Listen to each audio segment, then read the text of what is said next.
Hukum perbuatan dan perkataan seorang hamba tergantung pada niatnya. Artinya seluruh yang berasal dari seorang hamba, baik itu perkataan, perbuatan atau yang semisalnya, diamnya dia misalnya, ini kembali kepada niat.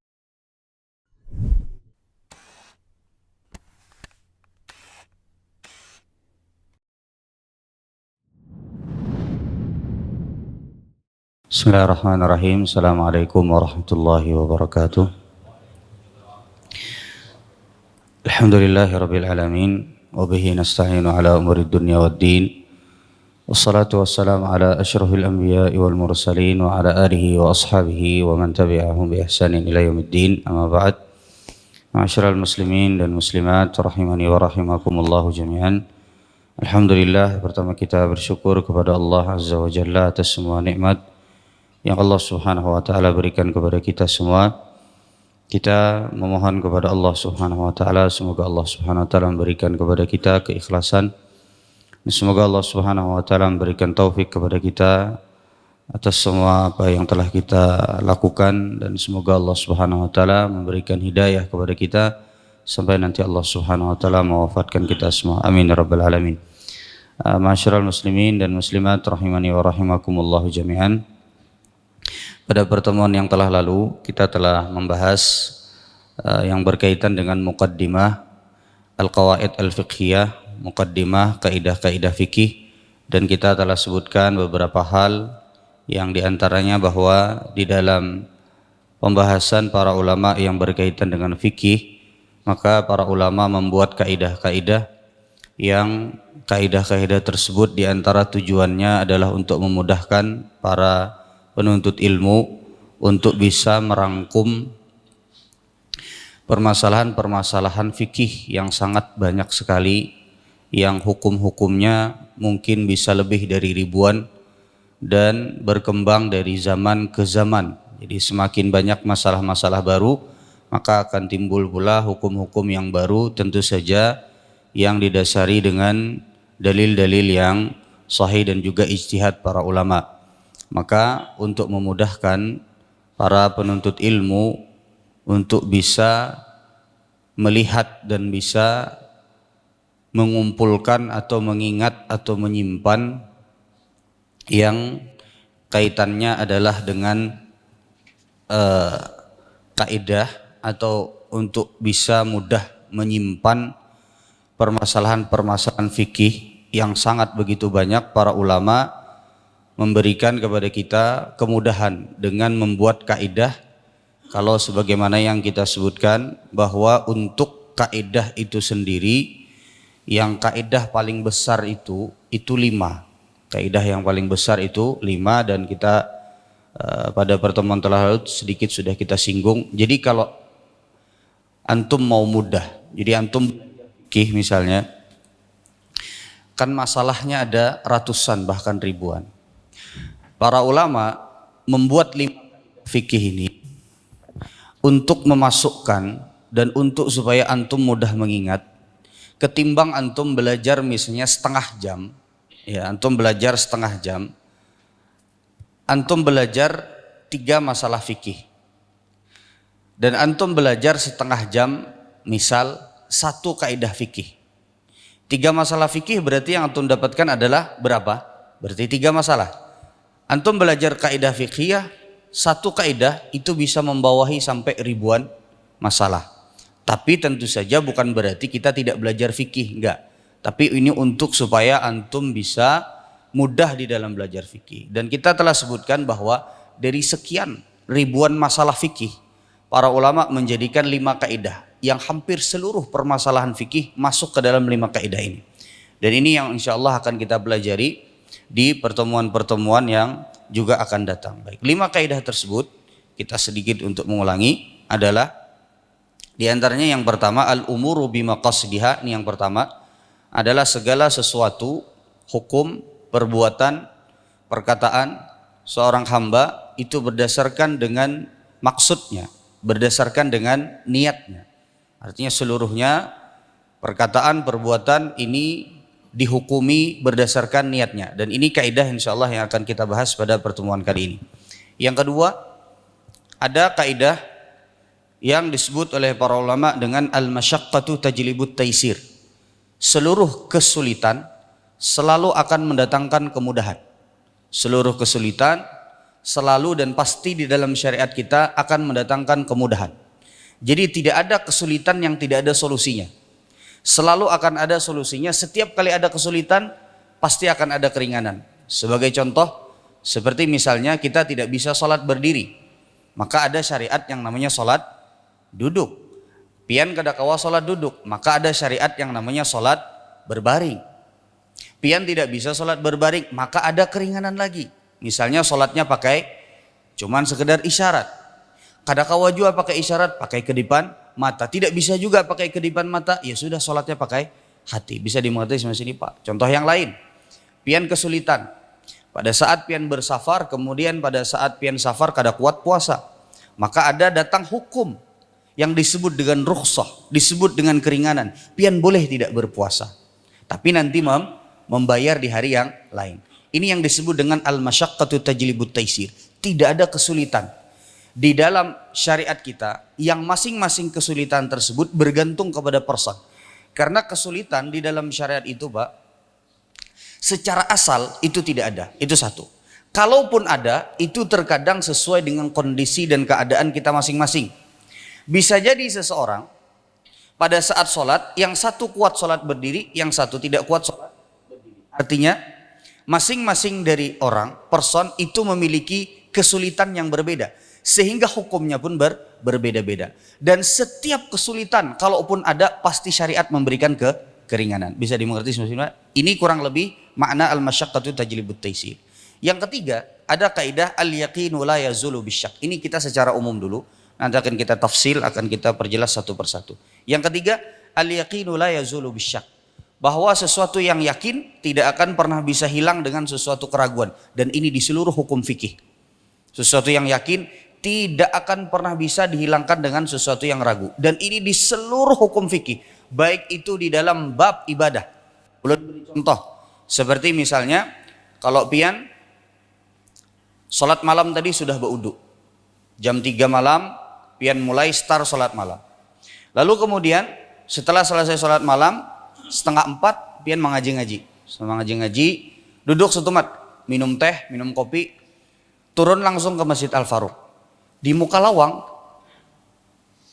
pian kada ingat, tadi batalkah kadakah? Ujar pian, batalkah kadakah? Maka hukumnya berarti apa Pak?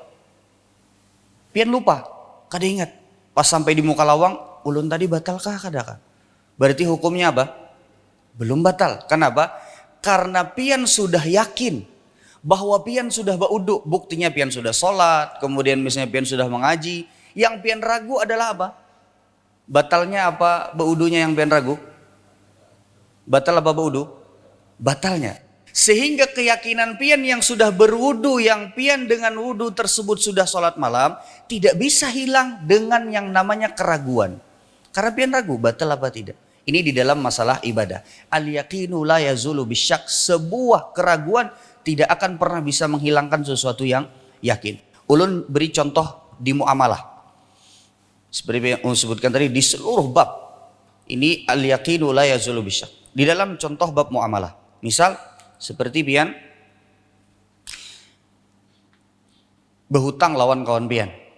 Hutangnya 1 juta rupiah. Pada saat pian hendak membayari, ujar pian, ini pian yakin dah berhutang nih, sudah ada hitam di atas putih. Karena di antara sunnah Nabi SAW dan juga yang disebutkan dalam Al-Quran, yang paling sering kita tinggalkan adalah bahkan saat ini hampir ini bujur-bujur sunnah mahjurah. Salah satu daripada sunnah yang paling jarang dilakukan oleh kaum muslimin, yang paling banyak karena ditinggalkan menimbulkan konflik adalah menulis bila berhutang. Pian bila berhutang, betuliskah kadang kira-kira? 90% kita kaum muslimin kada betulis Pak. Kecuali mungkin hutang perusahaan dan lain sebagainya, toko dan lain sebagainya. Oke, ini kadang-kadang gitu. Tapi kalau person ke person, ini hampir sudah kada ada lagi yang betulis. Bujur kada Pak? Oke, ini ulun beri misal di muamalah. Misal seperti pian berhutang lawan kawan pian, sudah ditulis hutang 1 juta rupiah, bayar insya Allah kurang lebih paling lambat 1 bulan lagi. Datang 1 bulan lagi, Lalu ujar kawan pian, sudahkah ada duitnya ditagih nih? Pian bila ditagih hutang jangan sarik, karena ini termasuk daripada dia mengingatkan pian supaya jangan terbawa mati hutangnya. Karena kadang-kadang di antara kita bila ditagih hutang itu sarik. Bahkan ada yang, wah kada beadab gini aja, menagih hutang. Enggak. Menagih hutang itu merupakan sebuah peringatan kepada pian supaya hutang itu jangan terbawa mati. Baik. Tapi kebanyakannya orang kita ini kada purun menagih hutang. Menagihnya dalam hati. Dalam hati aja. Bila bertamu mudah kayak, duh mudahan bayar hutang, mudahan. Tapi kedua nih menagih, kada nyaman. Baik. Kemudian setelah itu ujar pian, setelah ditagih, lalu ujar pian, rasa-rasa sudah bang, kau bayar ini. Tapi aku kada dapat ingat juga bang. Nah, maka hukumnya berarti pian kira-kira sudah bayarkah belum kah? Belum. Kenapa? Karena keyakinan yang sudah terjadi, pian sudah berhutang tidak akan pernah bisa hilang. Dengan keraguan-raguan yang tadi pian ragu-ragu sudah bayarkah belum pak? Bisa dimengerti sama sini pak. Ini yang dimaksud dengan al-yaqinu la yazulu bisyak. Yang keempat kaidahnya adalah ad-dararu yuzalu. Setiap kemudaratan itu dihilangkan di dalam syariat. Setiap kemudaratan itu dihilangkan di dalam syariat. Ulun beri contoh seperti misalnya di dalam ibadah atau di dalam keseharian kita misalnya pian yang contoh yang biasa disebutkan oleh para ulama adalah misalnya ketika pian tidak ada makanan lagi, kemudian yang ada cuman misal daging babi ketika pian di hutan, kan mudarat, darurat. Kalau seandainya pian tidak makan, pian akan mati kelaparan, maka boleh pian makan tapi ala kadarnya. Jadi tidak sampai pian kenyang dan tidak sampai pian menikmati, enggak. Cuman cukup sampai pian sampai tidak supaya tidak mati. Baik. Contoh yang lain seperti misalnya ad-darru yuzal, disebutkan oleh para ulama misal dalam bab muamalat. Ulun beri contoh kepada pian. Apa hukumnya? Ya, apa hukumnya? Bai'ud dain bid-dain. Menjual hutang dengan hutang. Apa hukumnya, Pak? Disebut dengan bai'ul kali bil kali. Ini disepakati oleh para ulama tidak boleh. Bai'ul kali bil kali. Sepakat para ulama tidak boleh. Artinya duitnya kadada, kemudian barangnya kadada. Tapi pian baakat, bolehlah pak. Aku tukarilah apa kendaraan ikam. Duitnya mana? Kaina berhutang. Kendaraannya mana? Belum ada. Pokoknya kita baakat dulu. Bolehlah pak? Tidak boleh. Ini disebut dengan bai'ul kali bil kali. Ini nggak boleh pak. Tapi ada disebut oleh para ulama salah satu jenis jual beli yang disebut dengan istisna. Ini pak, duitnya belum ada, barangnya belum ada, tapi boleh. Diberikan keringanan oleh diberikan disebutkan oleh para, dan ini disepakati oleh para ulama. Karena kalau seandainya tidak dilakukan ini, maka akan terjadi mudarat. Ulun beri contoh lawan pian. Pian misalnya hendak beulah rumah lawan developer. Rumahnya adalah sudahlah pak. Belum. Hanya hendak diulah. Kemudian setelah itu duitnya pian julung sabarataan lah. Pian julung sabarataan lah apabila pian hendak beulah rumah lah. Kada pak Karena kalau pian julung sabarataan bisa dibawanya buka. Akan terjadi mudarat untuk pian. Bisa dimengerti sudah. Sehingga bai'ul istisna. Pian kada ada duitnya belum. Duitnya belum ada nih. Untuk dijadikan sebagai alat transaksi belum ada. Rumahnya apalagi belum ada. Hanya hendak diulah. Tapi ini adalah jual beli yang boleh. Meskipun secara zahir hukumnya adalah bai'ul kali. Hutang dengan hutang. Bisa dimengerti sama sini pak. Apa perlu ulun ulangi? Jadi jual beli pak. Ulun anulan pian aja gin. Misal pian ke tukang nasi goreng. Ujar pian nasi goreng sepiring, sebungkus. Ulun bertanya lawan pian. Pian biasanya bayar berdahulu kah? Atau bila sudah diulahkan, kemudian setelah itu baru pian bayar? Mana pak? Hah? Habis makan kadang-kadang. Atau pian membungkus lah ibaratnya. Membungkus. Nah, pian pada saat berpesan terjadi akad jual beli. Pian bayarkah belumkah? Belum. Pian berpesan nasi goreng. Cil, nasi goreng sebungkus. Terjadi akad jual beli. Iya, jar acil. Terjadi akad jual beli di situ. duitnya belum pian julung, nasi gorengnya belum ada. Ya kan? Ini disebut dengan baik istisna. Hampir seluruh kita tidak akan lepas dari yang namanya baik istisna ini. Meskipun ini jenisnya sebenarnya adalah pian berhutang menukar nasi gorengnya belum ada. Bisa dimengerti Mas ini Pak? Baik. Tapi ini boleh. Kenapa? Karena ini disebut dengan baik al-istisna. Cuman ini khusus bagi yang ke produsen. Bisa dimengerti Pak? Jadi kalau misalnya cuman sekedar dia nggak punya barang, tapi cuman ngambilin di tempat orang, enggak. Nah, contoh seperti misalnya juga seperti penjahit. Penjahit kan belum ada juga barangnya, pian juga misalnya bayarnya nanti. Ya, ini disebut dengan bai'ul istisna, ada pembahasannya sendiri. Nah, ini termasuk dari ad-dararu yuzal. Ini kaidah bahwasanya kemudaratan itu dihilangkan, termasuk kesulitan di dalam berjual beli yang seperti misalnya tadi pian mau beli di developer, hendak beulah rumah, kalau seandainya pian julung duitnya berdahulu bisa kabur inya, maka berarti pian julungnya sedikit demi sedikit duitnya. Bisa dimengerti sampai sini Pak? Baik. Meskipun secara umum ini adalah bai'ud dain bid dain atau menjual hutang dengan hutang. Baik. Yang kelima adalah al-'adah muhakkamah. Itu adalah al-'adah muhakkamah. Jadi adat istiadat atau kebiasaan di satu tempat ini terkadang bisa menjadi landasan atau sandaran hukum atau pemutus di sebuah perkara. Contoh seperti yang ulun sebutkan pada pertemuan yang telah lalu, bahwa misal seperti bila terjadi sebuah perselisihan antara misalnya pian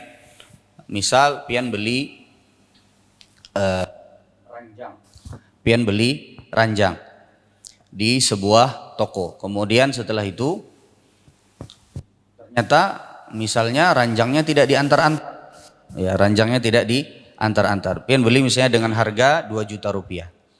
Lalu kemudian ranjangnya tidak diantar-antar. Setelah pian tanya, lalu kata si penjual, pian kada menjulungi ongkos kirimnya Pak. Pian kada menjulungi ongkos kirimnya. Maka di sini ketika tidak ada kesepakatan di dalam akad, apakah ranjang itu diantar sampai rumah atau tidak diantar sampai rumah, kalau mau diantar harus ada uang tambahan, berarti diputuskannya dengan apa Pak? Dengan apa? Kebiasaan orang di tempat tersebut. Bisa dimengerti Pak? Kalau kebiasaan orang di tempat tersebut seluruh pedagangnya menukar ranjang itu harus sampai ke rumah diantarnya, maka berarti si pedagang bertanggung jawab mengantarkan sampai rumah. Tapi kalau kebiasaan orang di tempat tersebut tidak diantarkan ranjang itu sampai ke rumah, dan kalau mau diantar sampai ke rumah harus ada ongkosnya lagi, berarti pian harus bayar. Berbeda kalau sudah ada hitam di atas putih, di akad disebutkan, inilah penjual lah antarakan sampai rumah, iya deal, ujar. Nah ini lain lagi kisah. Ini kalau seandainya tidak disebutkan di akad. Habis tukar jual akad sudah berdiam pian bulik pian. Karena merasa pinanya diantarakan saja Bang. Ternyata misalnya di situ adat istiadat orang, kebiasaan orang, kalau pian beli sesuatu itu ongkos kirimnya ditanggung oleh si pembeli misalnya, maka berarti pian harus bayar. Kecuali kalau adat dan hukum di situ biasanya kebiasaannya adalah kalau beli maka diantarkan sampai rumah. Nah itu betul, itu baru nanti si penjual yang dituntut untuk mengantarkan sampai ke rumah. Bisa dimengerti sampai sini Pak? Nah ini 5 kaidah Pak. Seluruh hukum Islam, seluruh hukum fikih itu masuk ke dalam 5 kaidah ini. Jadi subhanallah, bayangkan Pak, betapa para ulama itu subhanallah memudahkan untuk para penuntut ilmu.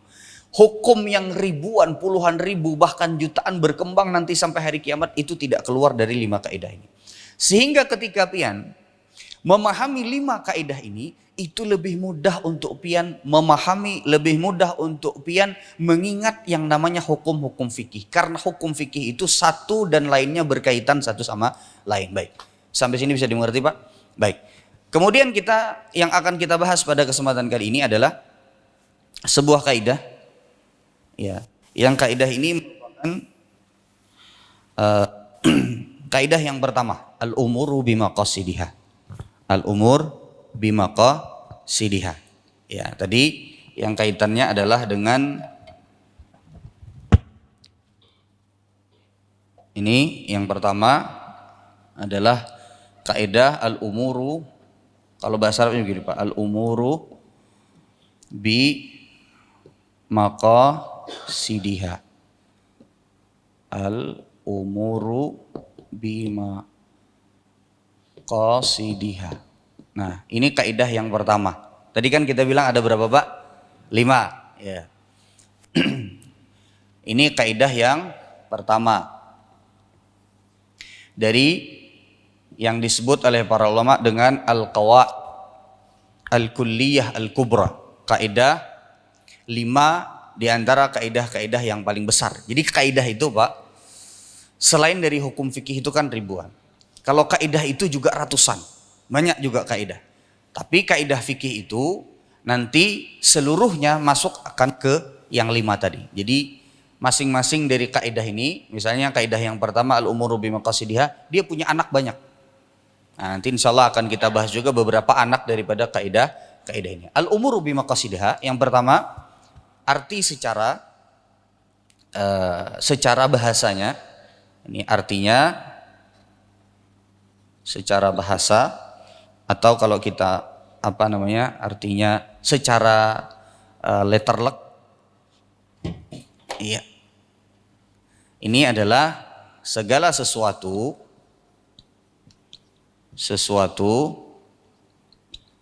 tergantung pada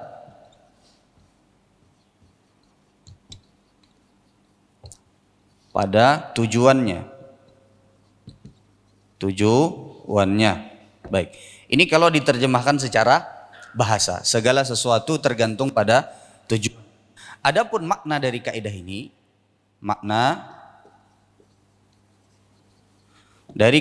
adalah bahwa hukum perbuatan dan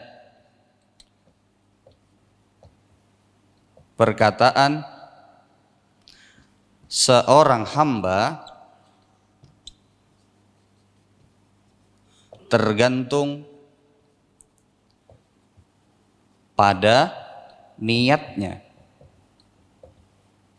Baik.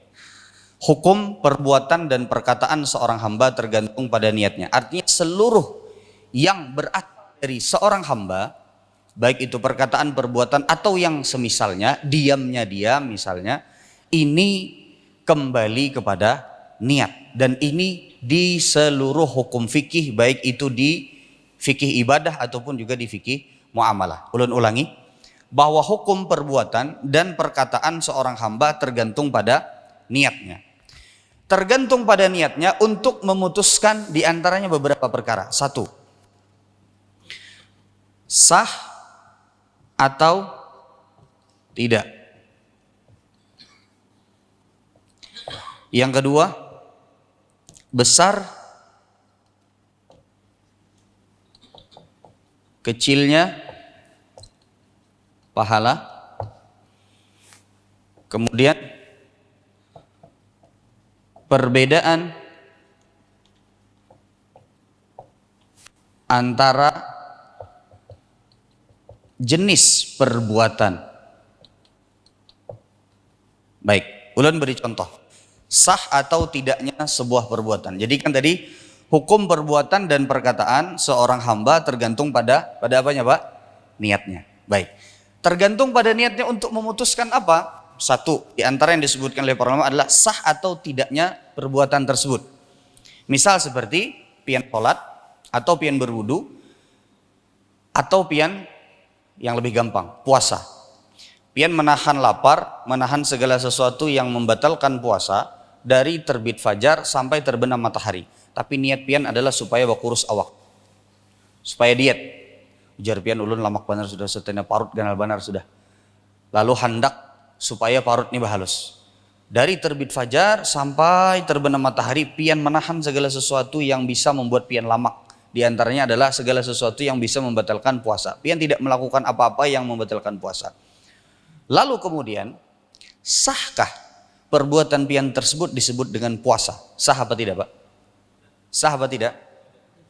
Kalau seandainya pian hanya meniatkan untuk bahwa pian supaya bakurus saja, maka berarti tidak sah disebut dengan puasa.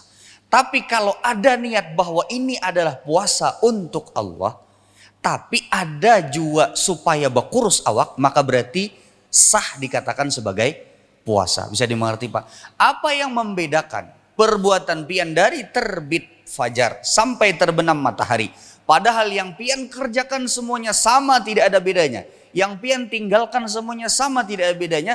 Tapi yang satu bernilai ibadah, yang satu bernilai hanya adalah sebuah kebiasaan. Apa yang membedakan? Yang membedakan apa Pak? Niatnya. Bisa dimengerti sampai sini Pak? Ini yang disebut dengan sah atau tidaknya sebuah ibadah. Ulan beri contoh. Seperti misalnya, seperti misalnya ketika pada saat pian garing, misal pian garing, ujar dokter, Pak Haji, pian kada boleh mandi, pian kada boleh mandi. Kalau pian mandi bebangat garing pian. Tapi mun baudu kada apa-apa. Baudu kada apa-apa. Kalau sekedar baudu aja kada apa-apa. Tapi kalau seandainya pian mandi, jangan Pak Haji. Pian bisa bebangat garing. Lalu malam hari pian junub. Malam hari pian junub. Banyu ada Pak Tapi ujar dokter pian kada boleh mandi. Baudu boleh. Malam hari pian junub. Apa yang pian lakukan? Kalau pian mau sholat, apa yang harus pian lakukan? Apa Pak? Baudu kah? Kalau mandi sudah jar dokter kada boleh. Pian bebangat bisa mati pian bila mandi. Berarti yang pian lakukan apa? Berwudu kah atau bertayamum? Pian junub nih. Berwudu kah atau bertayamum? Ulun bertakon lawan pian, yang mana pian lakukan? Banyu ada gasan berwudu? Berwudu kah bertayamum kah?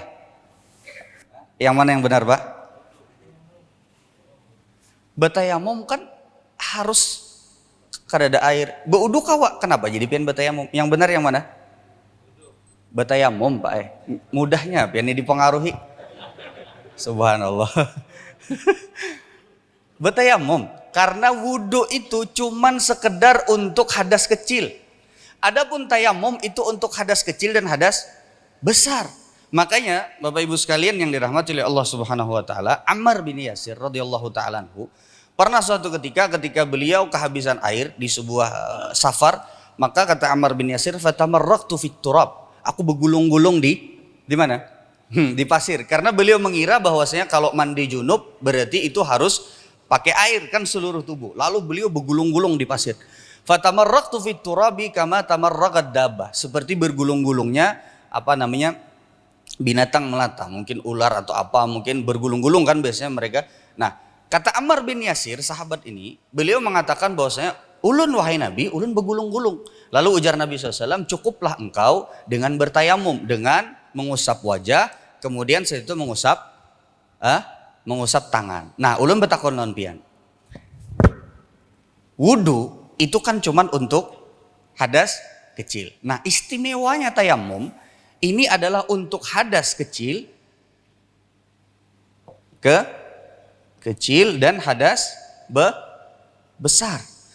Tapi cara melakukan tayamum untuk hadas kecil dan hadas besar itu sama.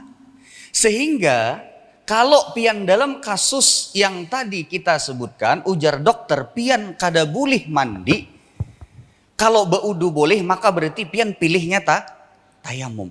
Tapi kalau pian tayamum perbuatannya sama, pian tidak berniat.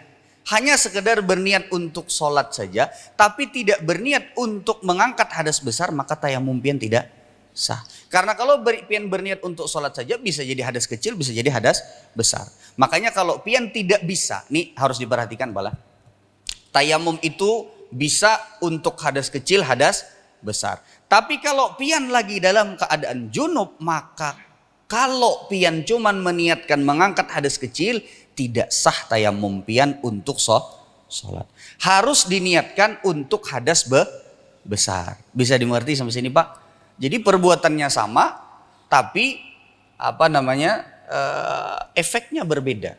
Hukumnya berbeda. Jadi tidak sah tayamum pian untuk hadas besar kecuali dengan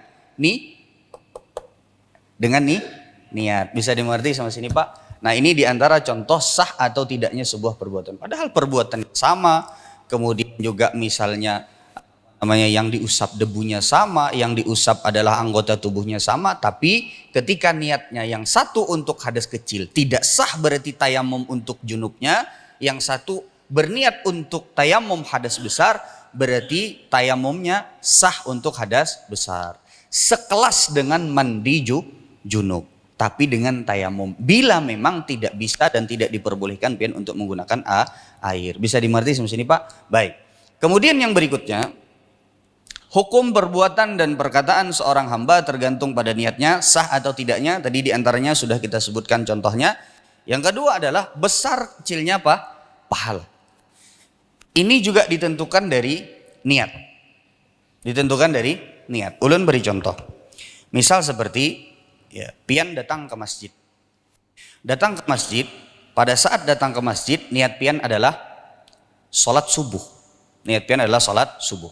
Maka pian dapat pahala. Tapi pahalanya cuman sholat subuh. Niat untuk datang ke masjid, pahalanya sholat subuh. Atau untuk mencari sholat subuh berjamaah. Dapat pian pahala sholat subuh. Tapi beda halnya kalau seandainya pian turun dari rumah, pian niatkan untuk sholat subuh plus untuk duduk di pengajian dan menuntut ilmu. Dapat pahala niat sholat subuh plus dapat pahala langkah untuk mencari majelis ilmu.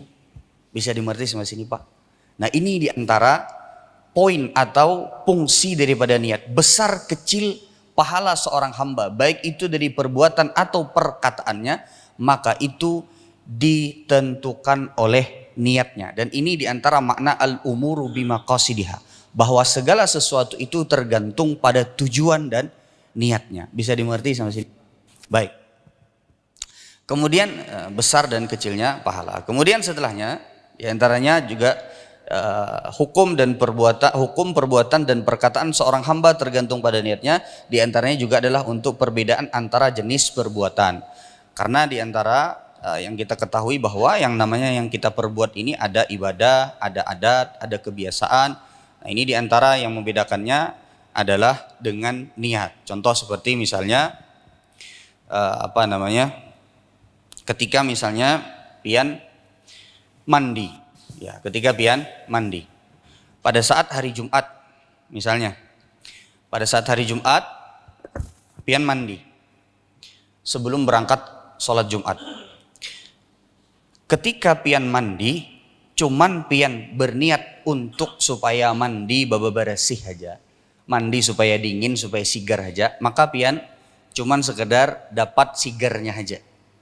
Tapi kalau seandainya sebelum sholat Jumat atau pada saat hari Jumat, pian berniat untuk mandi yang disunnahkan oleh Nabi pada hari Jumat, maka pian dapat pahala mandi hari Jumat.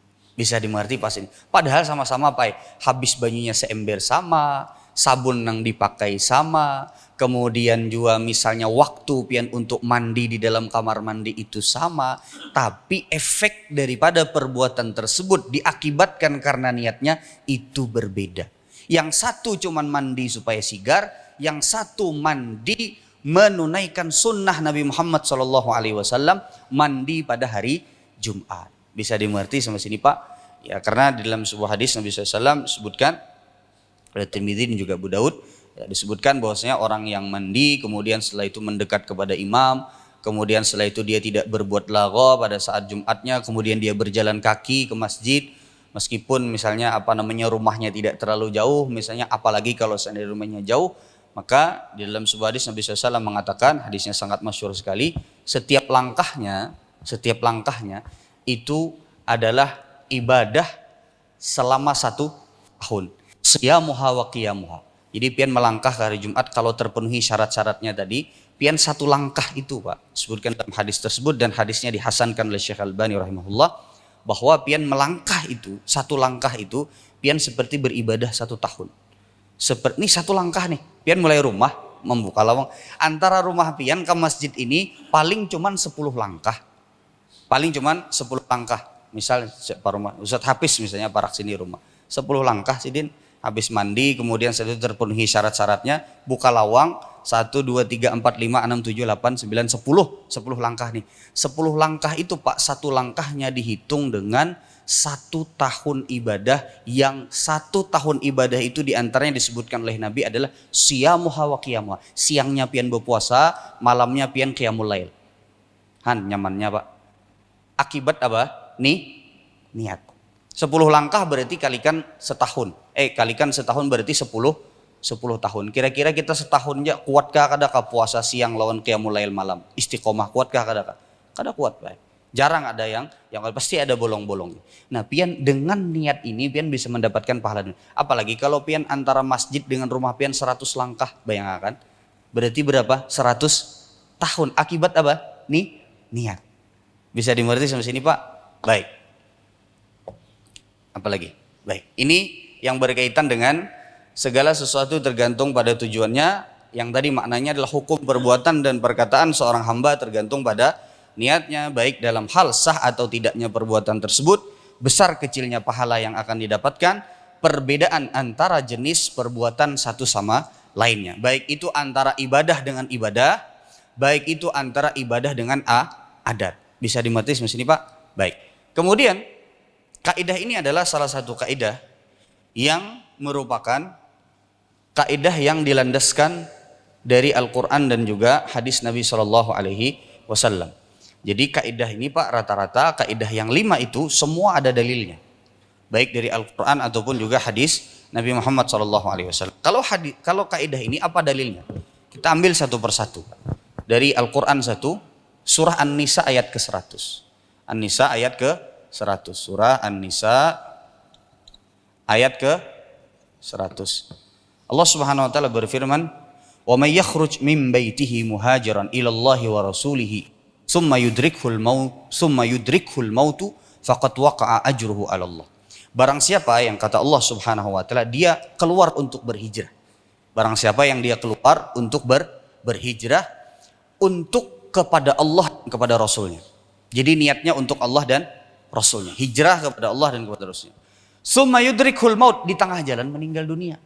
Di tengah jalan habis umur. Sampai artinya itu umurnya kada sampai ke tempat hijrahnya, cuman di tengah jalan meninggal dunia. Maka kata Allah Subhanahu wa taala, faqad waqa'a ajruhu 'ala Allah. Maka Allah Subhanahu wa taala telah berikan pahala bagi orang tersebut meskipun belum sampai ke tempat hijrahnya. Antara Makkah lawan Madinah ada yang berhijrah. Belum sampai ke Madinah hendak berhijrah, di tengah jalan meninggal dunia.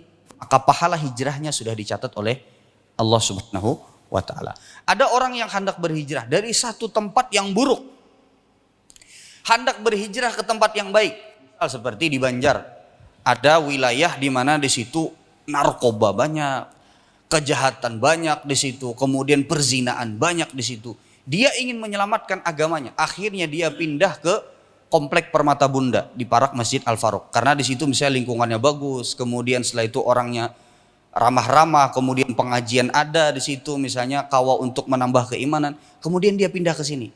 Sampai di Pal 5 kecelakaan, meninggal dunia. Maka pahala hijrahnya antara dia dengan tempatnya hendak ke Parak Masjid Al-Faruq di komplek ini misalnya, maka pahala hijrahnya dari tempat tersebut ke tempat ini sudah ditulis oleh Allah, sudah ditulis sebagai pahala hijrah. Bisa dimengerti sampai sini Pak? Baik, ini An-Nisa ayat yang ke-100. Kalau dari hadis apa? Masyhur hadisnya Pak, innamal a'malu binniyat. Innamal a'malu bin niat.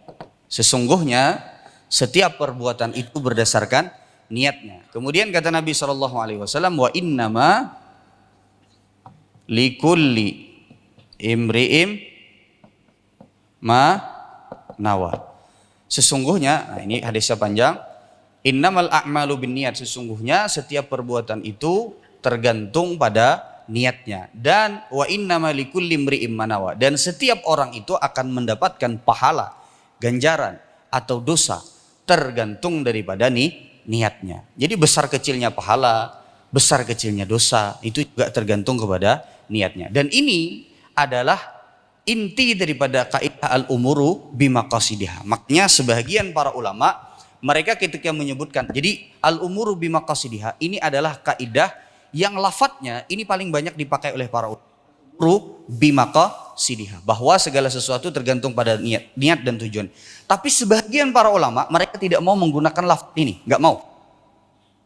Ulama mau menggunakan lafaz ini. Yang mereka gunakan adalah innamal a'malu binniyat. Kenapa? Karena kata mereka yang ini lebih mulia.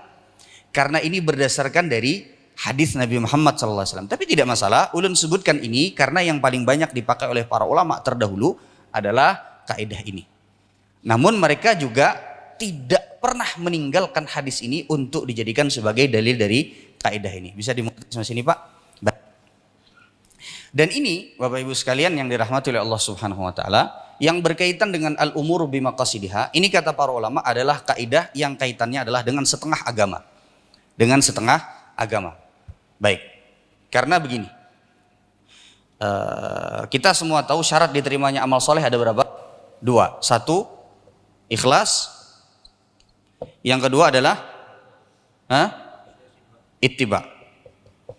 Ittiba. Nah, ikhlas ini adalah kaitannya dengan al-umuru bimaqasidiha. Innamal a'malu binniyat, dan ini kaitannya adalah dengan batin. Kalau ittiba kaitannya dengan zahir.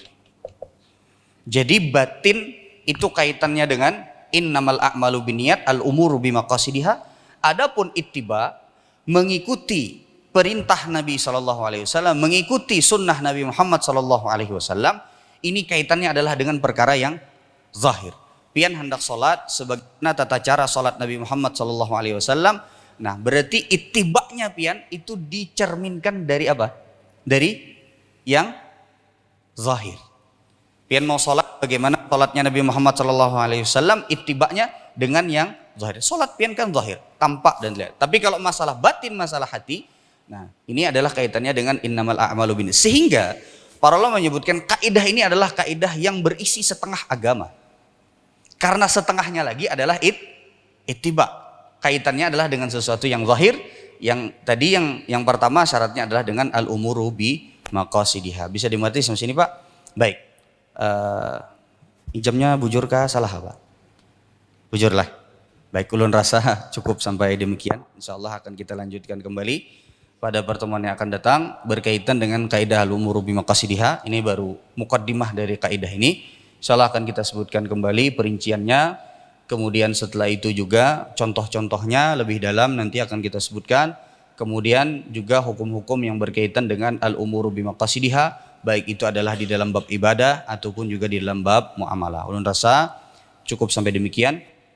Kita tutup dengan doa kafaratul majlis. Subhanakallahumma wa bihamdika asyhadu an la ilaha illa anta astaghfiruka wa atubu ilaik. Assalamualaikum warahmatullahi wabarakatuh. Terima kasih. Jazakumullah khairan wa barakallahu fikum. Video ini dibuat atas partisipasi dari donasi Anda. Semoga menjadi amal jariah bagi Anda semuanya.